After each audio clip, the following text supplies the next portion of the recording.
So I have a circuit here that's really similar to the first circuit that we looked at when we were just examining the conditions immediately after the switch was closed and then a long time after the switch was closed. But right now we're going to examine the transient state, the transient case of what happens between the time the switch is closed to the time it reaches the steady state. And in order to do that, we'd actually need to solve a differential equation. But we're not going to do that. We're just going to get to the setup point, get an understanding of where the equation comes from. The basic idea is that this circuit here is going to follow Kirchhoff's current laws. And regardless of the fact that currents and voltages will be changing, this is always going to hold true. And this, we've got the source voltage, which is the voltage between those 2 points. We've got the inductor voltage, which is the voltage between those 2 points, and the resistor voltage between those 2 points. So this will always hold true according to Kirchhoff's voltage laws. The other thing that we know is that the voltage across an inductor is equal to the inductance times the rate of change of the current. And we know that the voltage across the resistor is simply going to be equal to the current times the resistance. And the current is a time-varying variable. And if we solve for I here, what we would find is that I of t, remember time-varying variable, is equal to Vs over R times 1 minus e to the negative t times R over L. And the voltage across the resistor will simply be I of t times R. So that will be equal to Vs times 1 minus e to the negative t times R over L. And the voltage across the inductor, well, we plug this number back into this equation right here. We get V of L, the voltage across the inductor with respect to time. I guess I should put in the fact that these are varying over time. So a function of time is equal to the source voltage times e to the negative t times R over L. Now you'll notice we've got this repeating term here, RL, RL, RL. And that repeating term is actually a really important one, and it tells the story of how quickly we get into a near steady state condition. And that R over L term, so if we need to write L over R term, is something called the time constant of the circuit.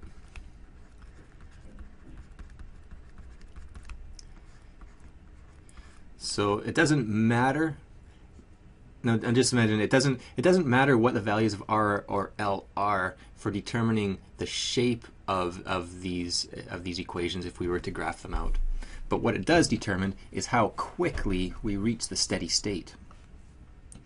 So in these particular cases, we're going to reach a steady state faster for a low value of the inductance and a high value of the resistance. Now these are three equations that I've come up with here. The current, the voltage across the resistor, and the voltage across the inductor. These equations are going to be true for any circuit, no matter what the value of the source voltage is, what value of the resistor is, or what the value of the inductor is. For our particular example, they do make a difference. Let's plug the numbers in. So for our particular example here, this circuit right there, our equations are going to be like this. The current is going to be equal to 15 times 1 minus e to the negative t. And we plug in the numbers for L and R, 1 Henry over 1 ohm. Just the time constant tau is simply 1 second. And the L of t, how the voltage across the inductor changes over time, is simply going to be equal to 15 times e to the negative t volts. Should have the units over here too, amps. And then the final equation, the R of t is equal to 15 times 1 minus e to the negative t volts. We got those three equations there. Now with these three equations, we can fill in this graph here, this chart. And from the chart, we can then create a graph that's going to show how the current changes over time and the voltages change over time. And what we're using is specific points in time at even or multiple integer multiples of the time constant. So you see at 1 time constant, at 2 time constants, 3 time constants, 4 time constants, and 5 time constants. There's no reason that we have to choose these ones, but we'll see for the 5 time constants that we're so close to the steady state, we usually define that the time after 5 time constants for the circuit to be the steady state condition. So what we'll find is if we start plugging numbers into the equation, the inductor current at 1 time constant, so we plug in 1 to this equation right here. Plug in t is equal to 1 for the equation there. And we're going to get 9.48 amps. Actually, we should plug in 0 to the equation there. So we plug in 0 to the equation here, and we'll be at 0 amps, won't we? Plug in 0 here, 0 right there. E to the 0 is 1. 1 minus 1 is 0. 15 times 0 is 0. We're at 0 amps. After 1 time constant, we're up to 9.48 amps. Plug in 2 to the equation, and we'll be up to 12.97 amps. After 3 time constants, we're at 14.25 amps. After 4 time constants, we're up to 14.73 amps. And after 5 time constants, we're up to 14.90 amps. We're not quite at 15, but we're getting pretty close. And to see how close, let's figure out as a percentage of the maximum current. Remember, we're trying to ramp up to 15 amps. That's when the inductor is going to act like a short circuit. So the only things that'll be affecting the current will be the voltage and the resistance. So after 1 time constant, we're at 63.2%. After 2 seconds or 2 time constants, we're at 86.5% of the max. After 3 time constants, we're at 95% of the max. And then 98.2% of the max at 4 time constants. And finally, at 5 time constants, we're at 99.3% of the maximum current. So we're so close. We usually consider 5 time constants to be the steady state condition, even though we still do have to increase a little bit more. And while these particular numbers for the exact current are going to vary depending on the inductor and resistor values, the percentage of the maximum current for these transient conditions are going to be the same no matter what the value of the L and the R happen to be. We can do similar sort of calculation for the inductor voltage. Right, when that switch closes, a voltage will be induced across the inductor to oppose the change of current. And since we have 0 current flowing in it, we must have 0 volts across the resistor, so the inductor voltage will be at 15 volts. And then it's going to start to drop. If we plug in 1 tau for this particular equation here, voltage across the inductor, we'll get 5.52 volts across the inductor. And then after 2 seconds, we'll be at 2.03 volts. And after 3 seconds, we'll be at 0.75 volts. And after 4 seconds, 4 time constants, 0.27 volts. And after 5 time constants, 0.1 volts. So these values depend on the actual resistor and inductor values, but the percentages of the maximum at each one of these time constants doesn't change from circuit to circuit. 36.8, down to 13.5, and then down to 4.98%, and then down to 1.83%, and finally after 5 time constants we're at 0.67% of the maximum. So we're pretty much there. And you can, well, let's plot these things out as well. So we're going to plot out the inductor current and the inductor voltage on these two particular graphs here to see how they're changing over time. So time 0, we are at 0 amps. After 1 time constant or 1 second, we will be at 9.48 amps. After 2 time constants, we'll be at 12.97 amps. After 3 time constants, we'll be at 14.25 amps. 4 time constants, 14.73 amps. And 5 time constants, we're almost up to 15. So you can see it rapidly increases at the beginning and then slowly increases as we get up as time passes. So let's see if I can draw a line connecting these. Oh, not so great line, but you get the idea. Right, we're asymptotically approaching 15 milliamps. In theory, we'll never actually ever get there.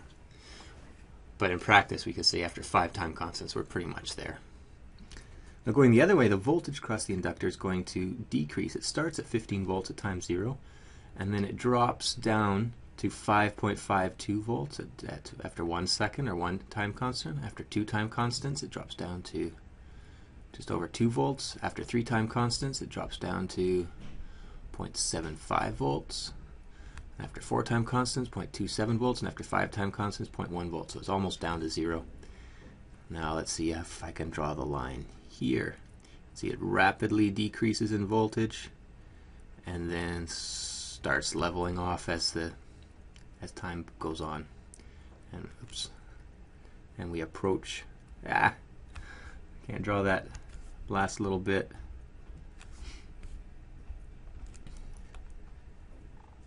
And we approach 0.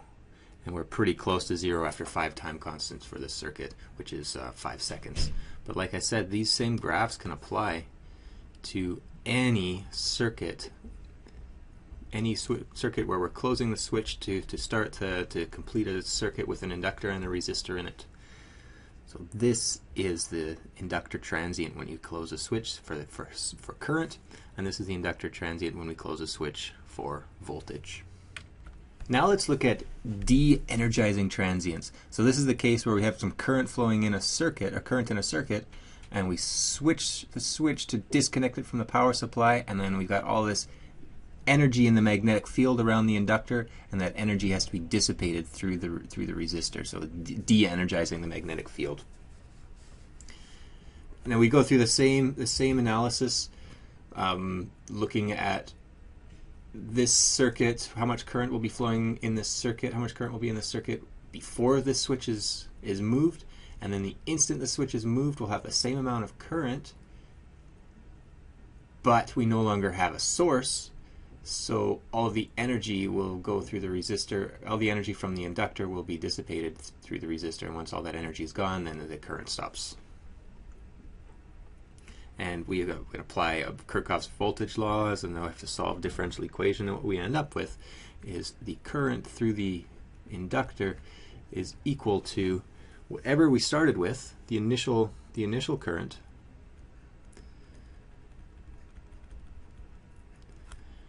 and then it's going to drop off at a rate that depends on the value of the inductor and the resistor again. So how much time has passed times the ratio of R over L, or the inverse of the time constant, some number in amps. And V, the voltage across the inductor, is going to be equal to the initial voltage that's across it, and then it's going to decay at the same rate, depending on the value of R and L. And now in this particular example, our resistor and our inductor determine how quickly the current drops to 0 and how quickly the voltage drops to 0. And again, that's the time constant tau, and tau is equal to L over R. No, I just got a text. Tau is equal to L over R. L is 10 millihenries. R is 10 ohms. So this is going to be equal to 1 millisecond. So our time constant is 1 millisecond. Much faster rate of change than our previous circuit, but we'll see the shapes are pretty similar. Now based on the values in this circuit, we can come up with an equation for IL of t, putting some actual numbers in here. So what is the initial current going to be in this circuit? Well, we can consider that the inductor was a short to start off with, so it's going to be 10 volts over 10 ohms, so that starts at 1 amp. the initial current's 1 amp, e to the negative t times R over L, and L over R was 1 millisecond, so R over L will be 1,000. And it's in amps. And then the voltage across the inductor will be the initial voltage across the inductor, which will be 10 volts, e to the negative t times the inverse of tau, or R over L, which is also 1,000. And that's in volts. So you can fill in a similar table as before. What's the inductor current? What's the inductor voltage? And then what's the percentages of the maximum current and voltage? So the inductor current to start off with is going to be 1 amp. And then after one time constant, or after 1 millisecond, it will drop to 0.368 amps. And then after 2 time constants, it'll drop to 0.135 amps. And after 3 time constants, it'll drop to 0.0498 amps. And then after 4 time constants, 0.083 amps. And after 5 time constants, it'll drop to 0.0067 amps. So a pretty tiny fraction of the initial. So the percent, we start at 100%, and then we drop to 36.8% of the maximum, and then 13.5% after 2 time constants, 4.98% after 3 time constants, 1.83% after 4 time constants, and then 0.67% of the max after 5 time constants. So we've essentially reached the steady state condition, even though there's a little bit more to change. We can do the same thing in the table for the inductor voltage, which is going to start at 10 volts, and then after 1 time constant, we'll be down to 3.68 volts, and then after 2 time constants, 1.35 volts, and then after 3 time constants, we'll be at 0.498 volts, and then after 4 time constants, we'll be at 0.183 volts, and then finally at 0.067 volts.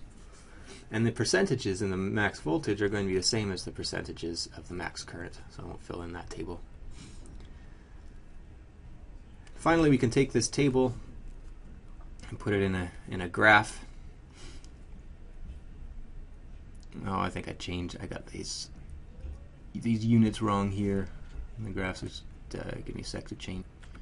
Okay, so change those units there. So we're going to start at 1 amp, and after 1 time constant, we're down to 3.68 amps, 0.368 amps, and after 2 time constants, we're down to 0.135. And after three time constants, or 3 tau, we're down to 0.05 approximately. And after 4 time constants, we're 0.083 and 0.0067. So you can see we've got this rapid decrease at the beginning, and then it's the rate of decrease slowly levels off. And after 5 time constants, we're not quite at 0 current, but we're pretty close. And the shape of the graph for the voltage is going to be pretty much identical, aside from the fact that I drew this beginning part kind of funny, kind of off.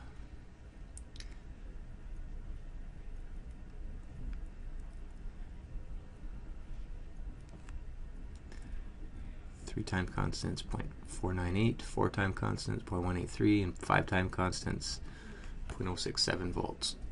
So we drop off really quickly at the beginning, and then we slowly